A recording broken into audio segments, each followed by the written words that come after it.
আমাদের দেশের বাসগুলো অত্যন্ত দ্রুতগতিতে একে অপরকে এবং ছোট ছোট গাড়িগুলোকে আঁকাবাঁকা পথে ঝেগঝেগ ওভারটেক করছে। এমনকি অনেক সময় মূল রাস্তা ছেড়ে কাঁচা রাস্তা দিয়েও বাস চালানোর ঝুঁকি নেওয়া হচ্ছে। বাংলাদেশে বাস অন্যতম জনপ্রিয় পরিবহন মাধ্যম হওয়ায় বাস কোম্পানিগুলোর মধ্যে যাত্রী ধরার তীব্র প্রতিযোগিতা থাকে।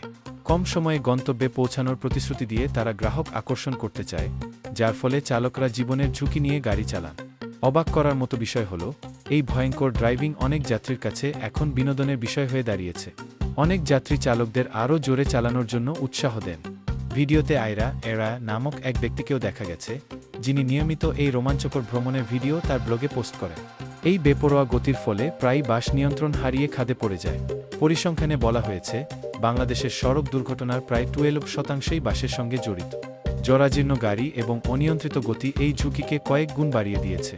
যাতায়াতের সময় বাঁচানোর এই নেশা অনেক সময় মানুষের জন্য মরণফাঁদ হয়ে দাঁড়াচ্ছে।